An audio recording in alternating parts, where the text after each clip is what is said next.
یا علی ابن یقطین جیسے افراد کو صحیح وضو نہ کرنے پر تنبیہ کرنا یہ امر نہیں کی ادائیگی نہیں، اپنی جہالت اور ناواقفیت کا اعلان ہے۔ پانچویں شرط ہے امر نہیں کی وجہ سے موجود فساد سے زیادہ بڑے فساد کا اندیشہ نہ ہو، ورنہ اگر جان مال آبرو خطرے میں پڑ جائے اور یہ نقصان قابل برداشت نہ ہو تو جان مال آبرو کا تحفظ زیادہ ضروری ہے۔ امر نہیں کو کسی دوسرے مواقع کے لیے اٹھا رکھا جائے گا تاکہ وقت آنے پر اس فریضے پر عمل کیا جا سکے۔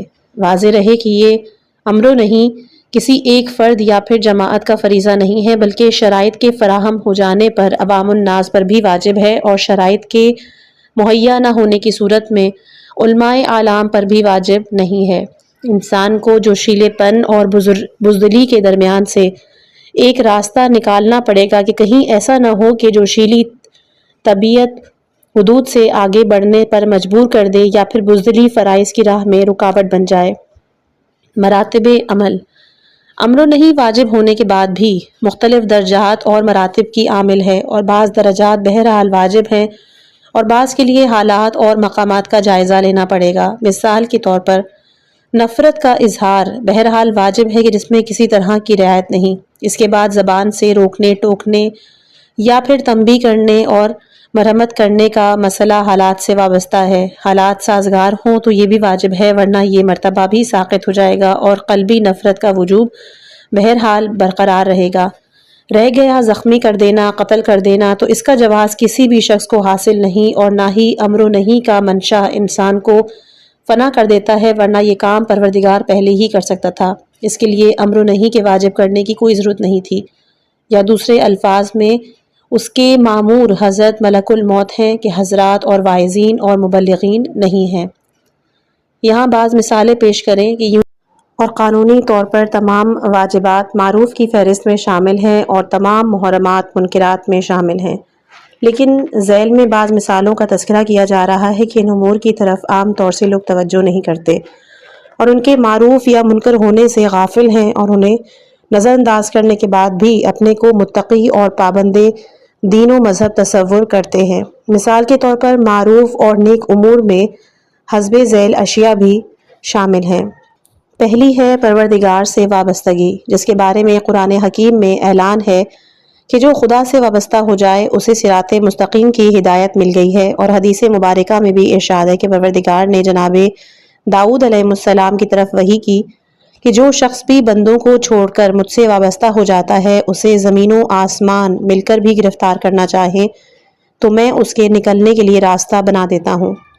دوسرا ہے خدا پر بھروسہ، کہ وہ اپنے اوپر بھروسہ کرنے والوں کے لیے کافی ہے، اور وہ کافی نہ ہوگا تو پھر کون کافی ہوگا؟ امام جعفر صادق علیہ السلام نے ارشاد فرمایا ہے کہ بے نیازی اور عزت ہمیشہ گردش کرتی رہتی ہے، اور جہاں توکل کو دیکھ لیتی ہے وہیں خیمہ زن ہو جاتی ہے۔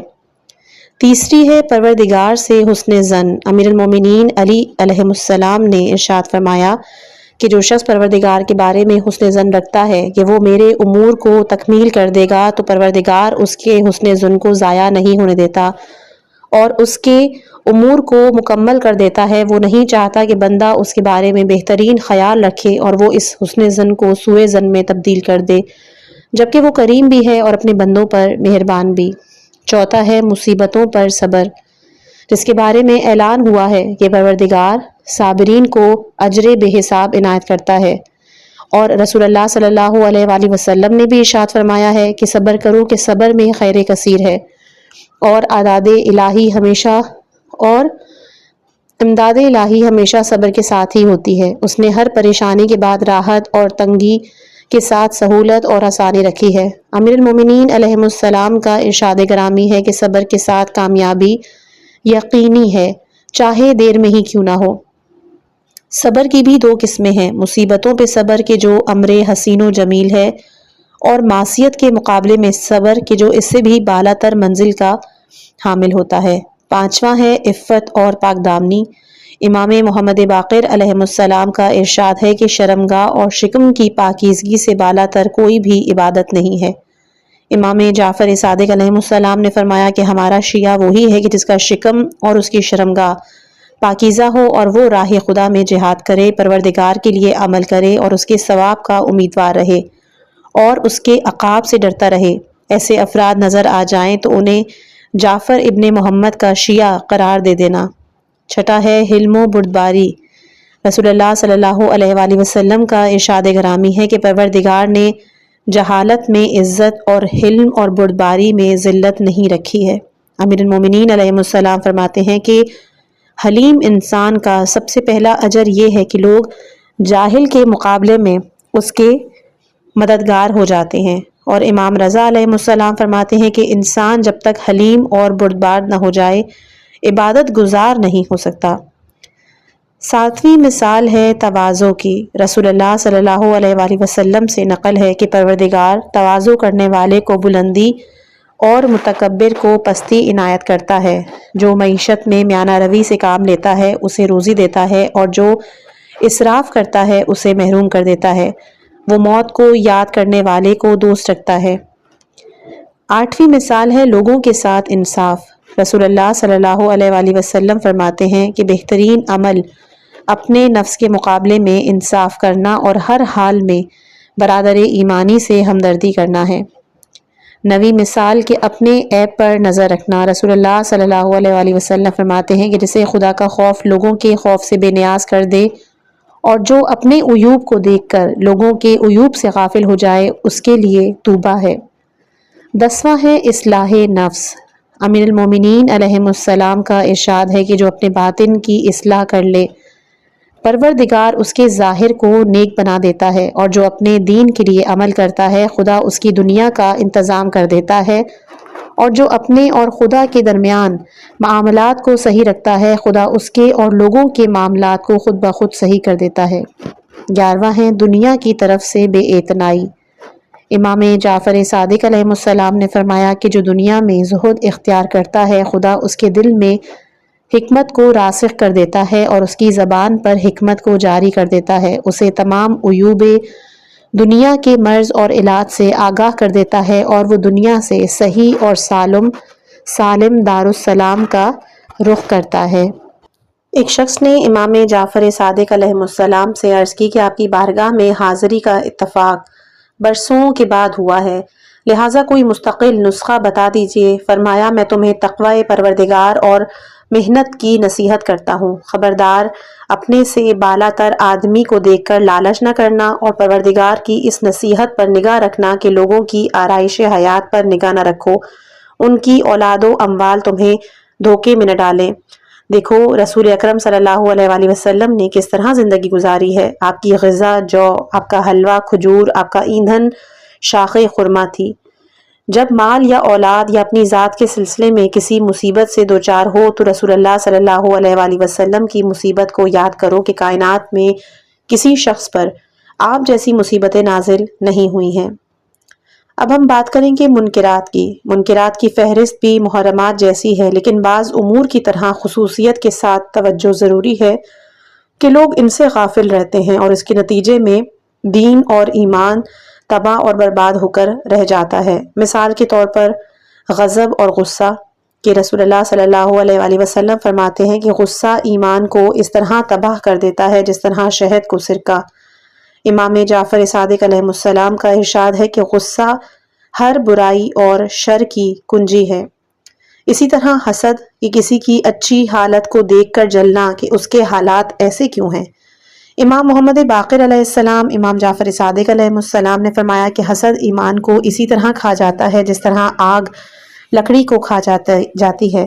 رسول اللہ صلی اللہ علیہ وآلہ وسلم نے اصحاب سے خطاب کر کے فرمایا کہ تمہارے اندر سابق امتوں کا مرض پھیل گیا ہے، اور وہ حسد ہے کہ جو بالوں کو صاف نہیں کرتا ہے ایمان کو صاف کرتا ہے۔ اس سے بچنے کا ایک ہی راستہ ہے کہ انسان اپنے ہاتھ اور اپنی زبان کو قابو میں رکھے اور برادر ایمانی پر طنز نہ کرے۔ اگلا ہے ظلم۔ امام جعفر صادق علیہ السلام فرماتے ہیں کہ جو شخص بھی ظلم کرے گا اس کا نتیجہ اپنی ذات یا اپنے مال یا اپنی اولاد میں ضرور دیکھے گا، اور جس نے ظلم کیا وہ خیر نہیں پا سکتا۔ مظلوم ظالم کے دین سے اسے زیادہ لے لیتا ہے جتنا ظالم مظلوم کی دنیا سے غصب کرتا ہے۔ اگلا ہے انسان کا خطرناک ہونا۔ رسول اکرم صلی اللہ علیہ وآلہ وسلم سے نقل ہے کہ قیامت کے دن بدترین انسان وہ ہوگا کہ جس کا احترام اس کے شر کے خوف سے ہوتا ہے۔ امام جعفر صادق علیہ السلام نے فرمایا کہ جس کی زبان سے لوگ ڈرتے ہوں اس کا انجام جہنم ہے۔ بدترین انسان وہ ہے کہ جس کی زبان سے لوگ خوفزدہ ہوتے ہوں۔ اگلی ہم بات کریں گے خصوصیات اور امتیازات کی۔ امر بالمعروف نہی عن المنکر میں بھی دیگر فرائض کی طرح بے شمار خصوصیات اور امتیازات پائے جاتے ہیں۔ اسلام کا ہر فریضہ اپنے مقام پر ایک مخصوص نوعیت کا حامل ہوتا ہے جس کی عظمت و اہمیت اور حکمت و مصلحت کو صرف ہی پروردگار ہی جانتا ہے، جس نے ان تمام احکام اور فرائض کو بنی نوع انسان کی اصلاح اور فلاح کے لیے معین کیا۔ لیکن سردست آیات اور روایات سے استفادے کی بنیاد پر چند خصوصیات کی طرف ہم اشارہ کریں گے، جس میں پہلی ہے سنت الہیہ۔ اسلام کے جملہ فرائض میں کوئی فریضہ ایسا نہیں کہ جس میں بارگاہ پروردگار اپنے بندوں کا شریک عمل ہو۔ وہ نہ نماز ادا کرتا ہے، نہ ہی روزہ، وہ نہ زکوٰۃ دیتا ہے، نہ خمس، نہ حج کرتا ہے، نہ ہی جہاد، لیکن امر اور نہیں کو یہ امتیاز ہے کہ اس میں پروردگار بھی اپنے بندوں کا شریک ہے، اور اس نے امر و نہیں کو پہلے سنت الہیہ قرار دیا اور اس کے بعد فریضہ بندگی قرار دیا۔ چنانچہ قرآن میں سورہ اعراف آیت نمبر 13 میں ارشاد ہے کہ ابلیس، تو نے آدم کو سجدہ کیوں نہیں کیا جبکہ میں نے تجھے امر کیا۔ سورہ اعراف آیت نمبر 29 میں ہے کہ آپ کہہ دیجئے میرے پروردگار نے مجھے عدل و انصاف کا امر کیا ہے۔ سورہ یوسف آیت نمبر 40 کے پروردگار نے امر کیا کہ تم لوگ اس کے علاوہ کسی کی عبادت نہ کرو۔ سورہ نحل آیت نمبر 90 اللہ عدل، احسان، قرابت داروں کے حقوق کے بارے میں امر کرتا ہے اور بدکاری، ناشائستہ حرکات اور ظلم سے نہیں کرتا ہے۔ اگلا ہے کہ پروردگار تمہیں امر کرتا ہے امانتوں کو ان کے اہل تک پہنچا دو اور جب فیصلہ کرو تو انصاف کے ساتھ فیصلہ کرو۔ سورہ نساء آیت نمبر 58۔ ان آیات سے واضح ہے کہ امر و نہی فریضہ بندگی ہونے سے پہلے سنت الہیہ ہے، اور پروردگار نے اس عمل کی اہمیت کے پیش نظر اسے اپنے اعمال اور افعال میں شامل کیا، جبکہ اس کا کوئی عمل حکمت اور مصلحت سے خالی نہیں ہوتا۔ دوسرا ہے سیرت انبیاء۔ قرآن میں سورہ مریم آیت نمبر 55 میں ہے کہ اسماعیل اپنے اہل کو نماز اور زکوٰۃ کا امر کیا کرتے تھے اور اللہ کے پسندیدہ بندوں میں سے تھے۔ اسی طرح سورہ اعراف آیت نمبر 157 میں ہے کہ وہ لوگ اس نبی کا اتباع کرتے ہیں جس کا تذکرہ توریت و انجیل میں ہے، اور وہ لوگوں کو نیکیوں کا امر کرتا ہے اور برائیوں سے نہیں کرتا ہے۔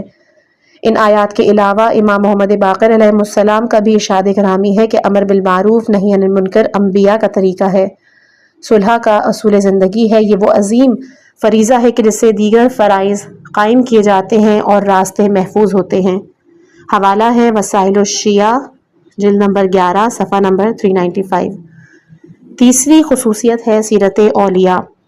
سورہ توبہ آیت نمبر 71 میں ہے کہ مومنین و مومنات آپس میں ایک دوسرے کے اولیاء اور احباب ہیں، اور اس کی علامت بھی یہ ہے کہ نیکیوں کا حکم دیتے ہیں اور برائیوں سے روکتے ہیں۔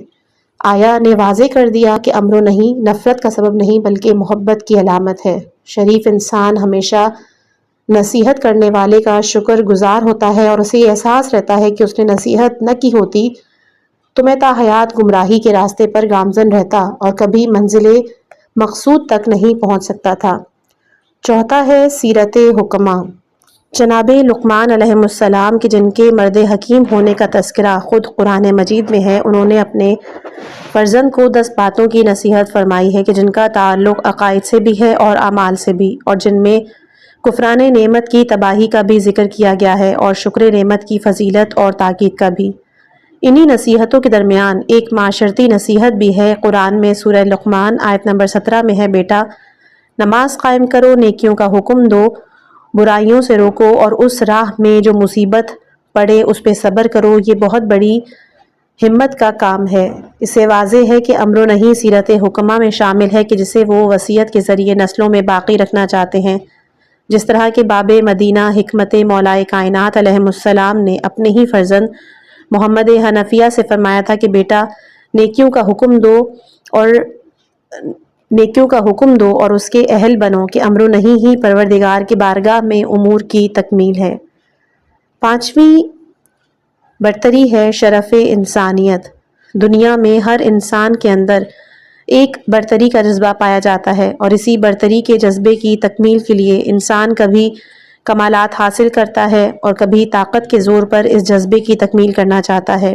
اسلام نے یوں تو ہر شخص کو تواضع اور خاکساری کا حکم دیا ہے، اور مذہب کے معاملات میں بھی تواضع اور انکسار کو نظر انداز نہیں کیا، لیکن اس کے باوجود انسان کے جذبہ آمریت کی تسکین کے لیے امر بالمعروف کو فرائض میں شامل کر دیا ہے، اور انسان امر کرنے سے پہلے خود عمل کرو، اور یہ سمجھو کہ اس امر سے تم امر مطلق نہیں ہو سکتے ہو کہ تمہیں بھی کسی ہستی نے امر کرنے کا حق دیا ہے یا اسے تمہارے فرائض میں شامل کر دیا ہے۔ یہ آمریت سلطنت اور حکومت کی آمریت نہیں ہے، بلکہ عبادت و بندگی کے حدود کے اندر آمریت ہے کہ جس کی حیثیت گنہگاروں خطاکاروں کے اعتبار سے آمریت کی ہے، لیکن رب العالمین کے اعتبار سے ماموریت کی ہے۔ چھٹی خصوصیت ہے معاشرتی عمل۔ امر و نہی کے علاوہ تمام فرائض ایک قسم کی انفرادی اور شخصی حیثیت رکھتے ہیں کہ جن سے ہر انسان ذاتی کمال حاصل کرتا ہے۔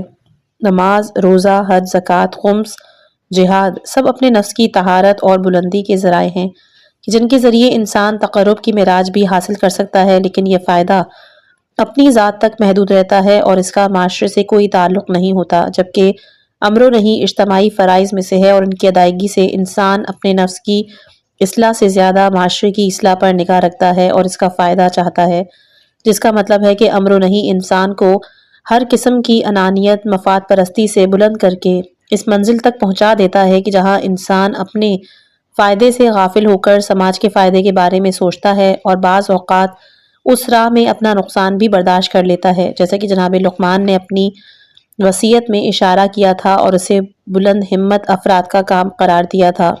ساتواں ہے خیر نجوہ۔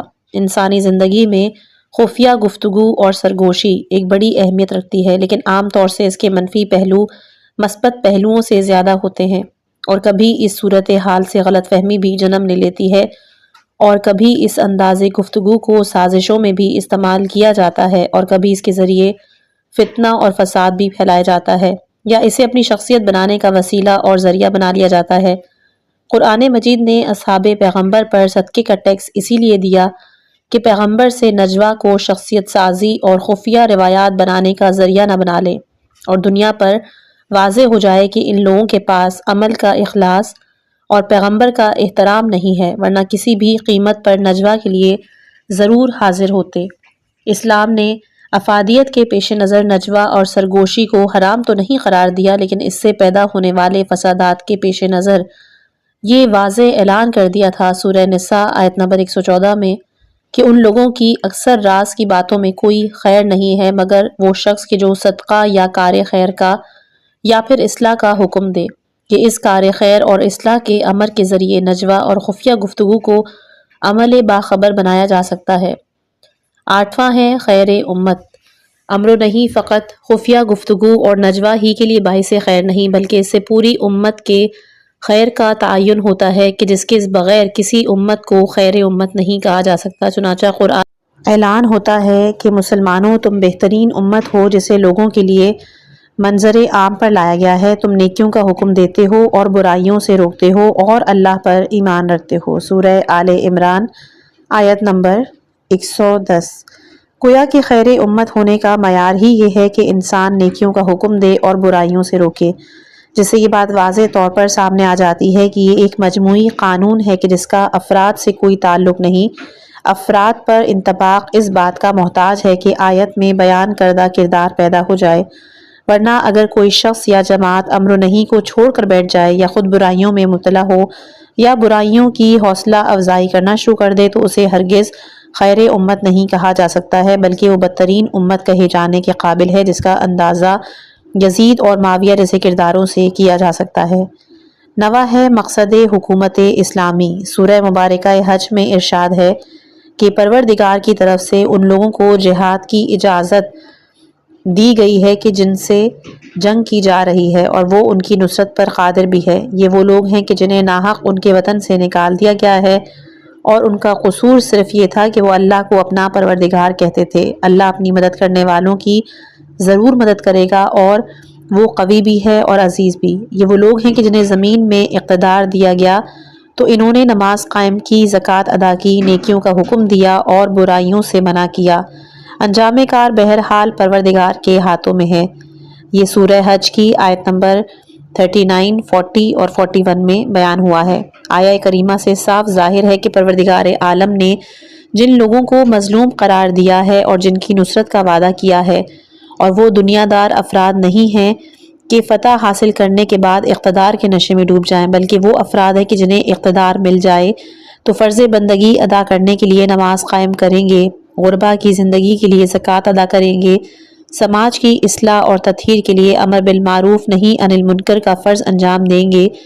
ان سے غفلت برتنے والوں کو اسلامی دنیا میں اقتدار سنبھالنے کا کوئی حق نہیں۔ اسلامی حکومت کا کوئی بھی مقصد اس کے علاوہ نہیں ہے، جیسا کہ امام حسین علیہ السلام نے مدینے سے نکلتے وقت حضرت محمد ابن حنفیہ کے وصیت نامے میں تحریر فرمایا تھا کہ میرا خروج نہ غرور کی بنا پر ہے اور نہ ہی طمع کی بنیاد پر، میں نہ مفسد ہوں اور نہ ہی ظالم، میں فقط اپنے جد کی امت کی اصلاح چاہتا ہوں اور میرا مقصد صرف یہ ہے کہ میں نیکیوں کا حکم دوں، برائیوں سے روکوں اور اس راہ میں اپنے جد بزرگوار اور اپنے پدر محترم کا اتباع کروں۔ اس کے بعد کوئی میری بات کو قبول کر لے گا تو اس کا فائدہ ہوگا کہ حق اس بات کا حقدار ہے کہ اسے قبول کیا جائے، اور اگر رد کر دے گا تو میرا فریضہ بہرحال ادا ہو جائے گا۔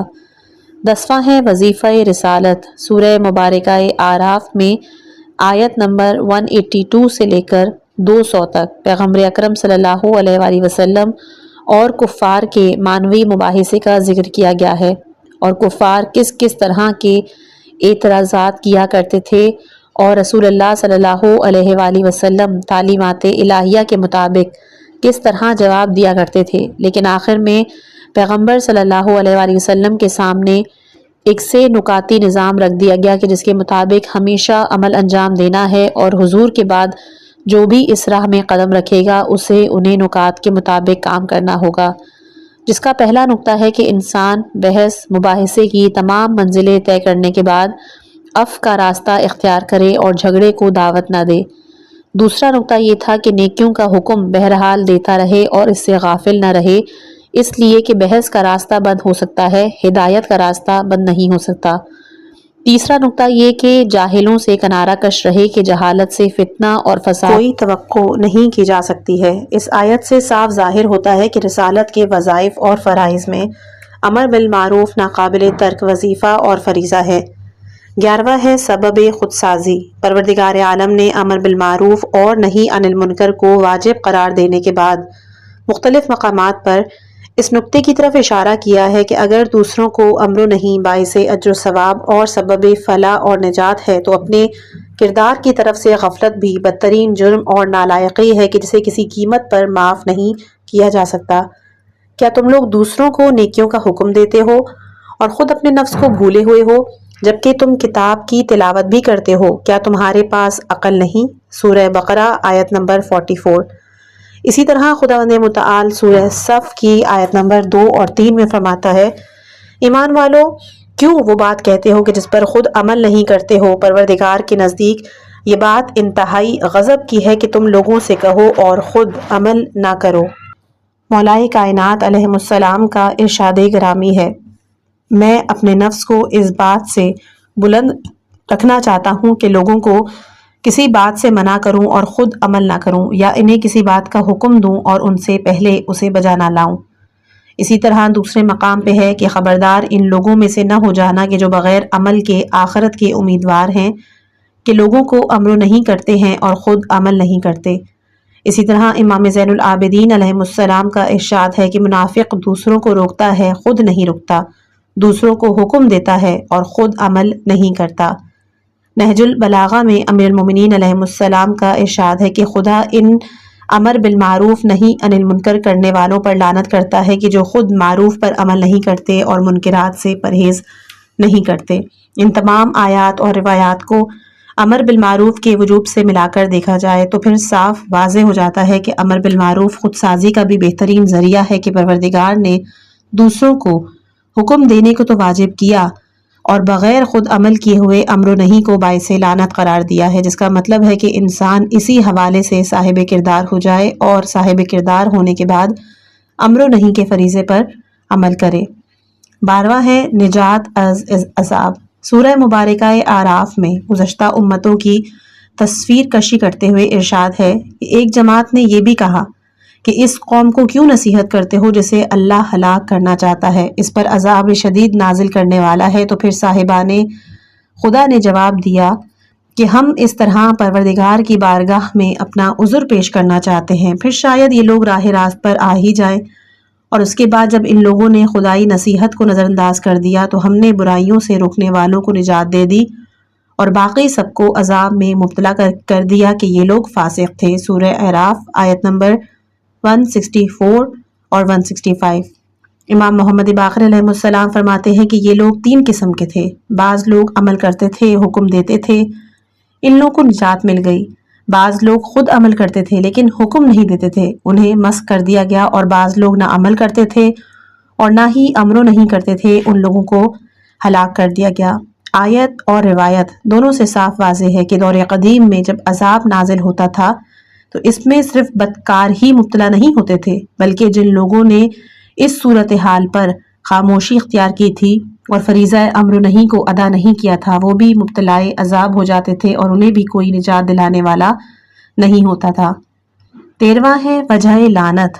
سورہ مبارکہ مائدہ میں گزشتہ ادوار کے اہل علم اور مقدسین کے سلسلے میں ارشاد ہے آیت نمبر 63 میں کہ آخر اللہ والے اور اہل علم انہیں ان کے جھوٹ بولنے اور حرام کھانے سے کیوں نہیں منع کرتے، یہ یقیناً بہت برا کر رہے ہیں۔ دوسرے مقام پر سورہ مائدہ آیت نمبر 79 میں ارشاد ربی ہے کہ بنی اسرائیل کے کفار پر داؤد اور عیسیٰ ابن مریم دونوں کی زبان سے لعنت کی گئی ہے کہ یہ لوگ معصیت کار اور ظالم تھے، کسی برائی سے باز نہیں آتے تھے اور وہ بدترین کام کیا کرتے تھے۔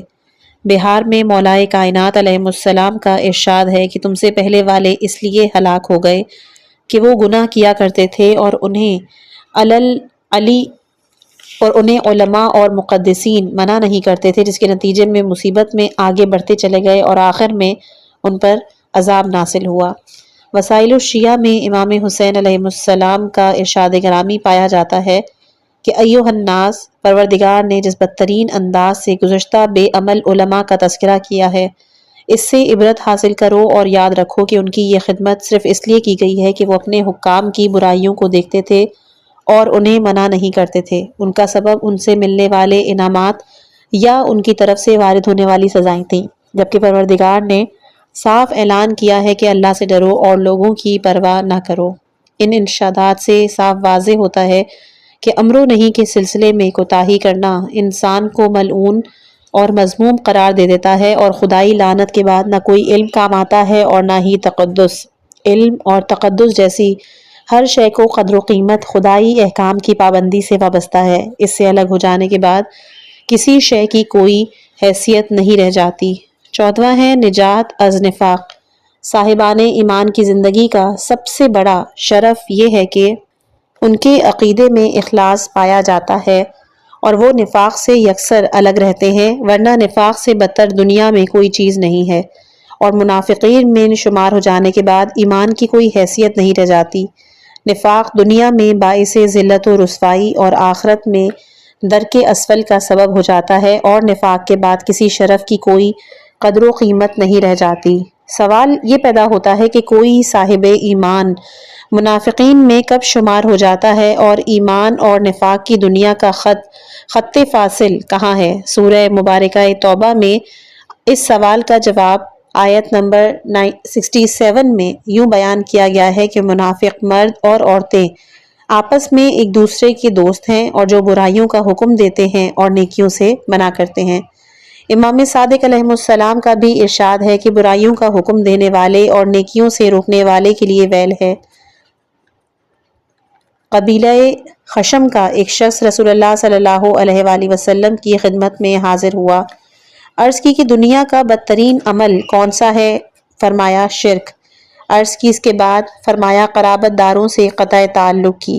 عرض کی اس کے بعد فرمایا برائیوں کا حکم دینا اور نیکیوں سے منع کرنا۔ امام جعفر صادق علیہ السلام کتاب التہذیب جلد نمبر 3 اور صفحہ نمبر 15ویں خصوصیت ہے بنیاد خلافت فی الارض۔ روئے زمین پر پروردگار کی خلافت کی دو قسمیں ہیں، خلافت خاصہ اور خلافت عامہ۔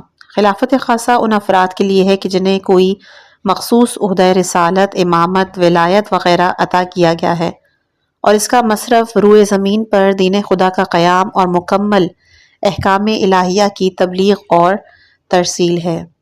لیکن خلافت عامہ کا دائرہ اس سے وسیع تر ہے کہ جس کی طرف مختلف آیات قرآنی میں اشارہ کیا گیا ہے کہ پروردگار نے نوع بشر کو مالیات میں اپنا خلیفہ قرار دیا ہے کہ وہ مالکانہ تصرف کے بجائے خلافت آشنا طرز عمل اختیار کریں اور انہیں یہ احساس رہے کہ مالک حقیقی پروردگار ہے اور اس نے ہمیں صرف تصرف کرنے کا حق دیا ہے، لہٰذا اس کی مرضی کے خلاف یا اس کی مرضی کے بغیر کوئی تصرف نہیں کیا جا سکتا۔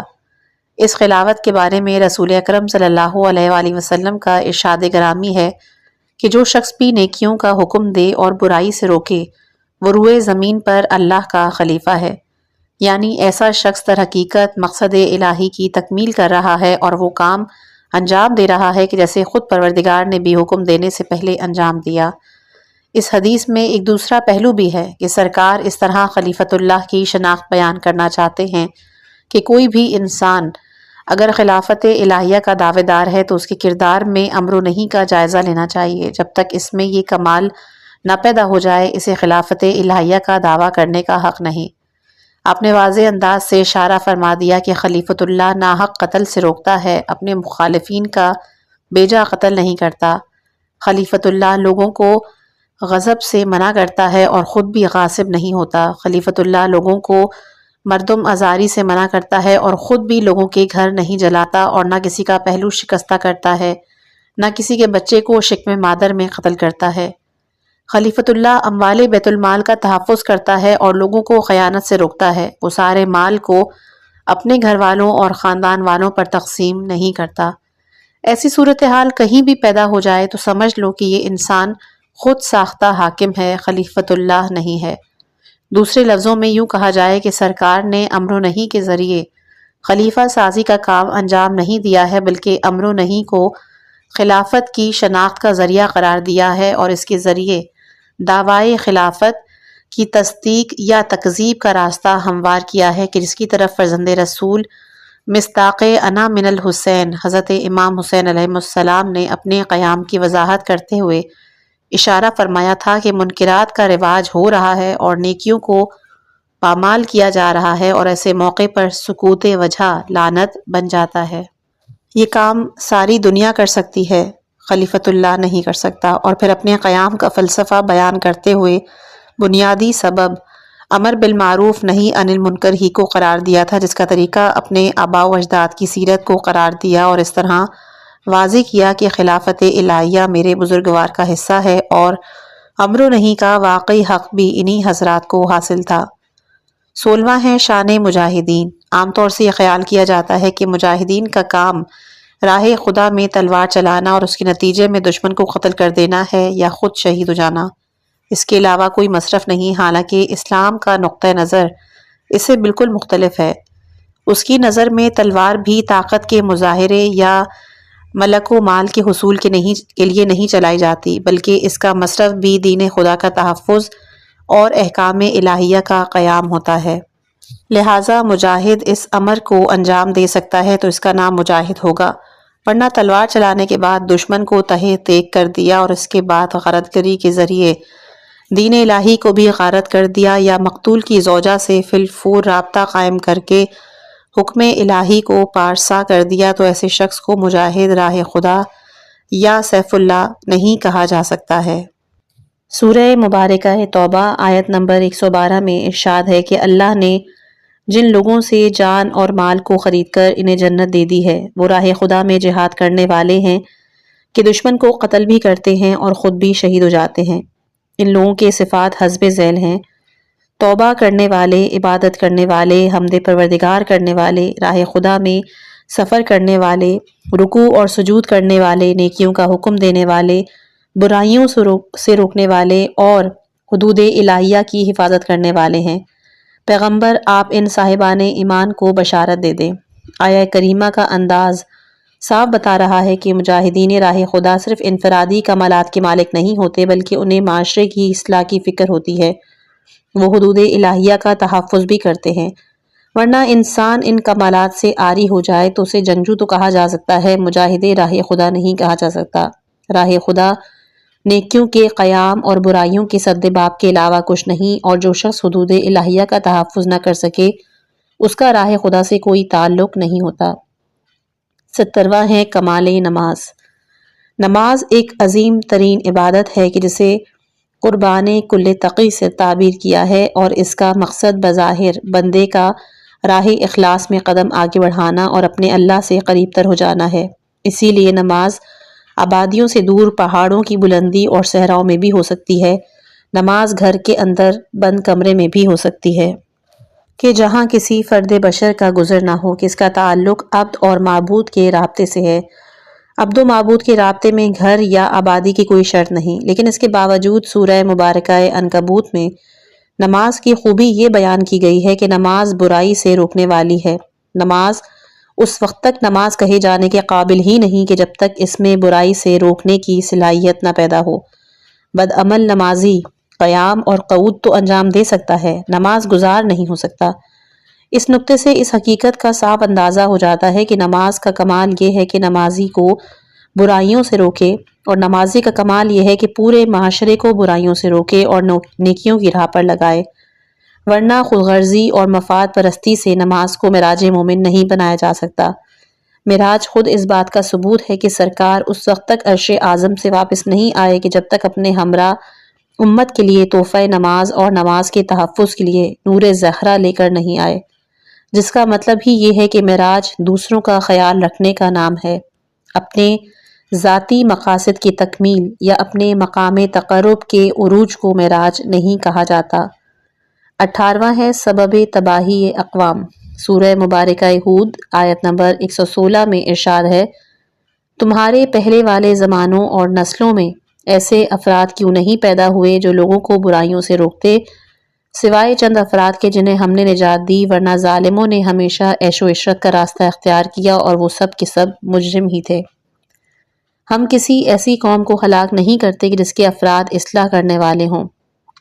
ان آیات سے صاف واضح ہے کہ امتوں کی تباہی اور بربادی میں سب سے بڑا حصہ نہیں عن المنکر سے غفلت ہے۔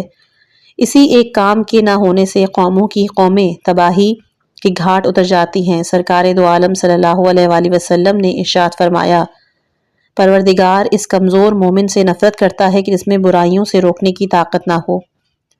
اسی طرح امام جعفر صادق علیہ السلام فرماتے ہیں کہ اگر کوئی شخص برائی کو دیکھے اور قدرت رکھنے کے باوجود منع نہ کرے تو گویا کہ اس نے خدا کی نافرمانی کی ہے اور اس کو دوست بھی رکھتا ہے، اور جو خدا کی نافرمانی کو دوست رکھتا ہے گویا پروردگار سے وہ کھلم کھلا عداوت کر رہا ہے۔ امام زین العابدین علیہ السلام نے اپنے پدر بزرگوار کے حوالے سے رسول اللہ کا یہ ارشاد نقل کیا کہ کسی مومن آنکھ کے لیے یہ جائز نہیں کہ برائی کو دیکھنے کے بعد جب تک اصلاح نہ کر لے اپنی پلک جھپکائے۔ 19واں ہے اساس دین۔ امام محمد باقر علیہ السلام اور امام جعفر صادق علیہ السلام دونوں سے حدیث ہے کہ جس شخص کے طریقہ کار میں امر بالمعروف اور نہی عن المنکر شامل نہیں، اس کا کوئی دین نہیں ہے۔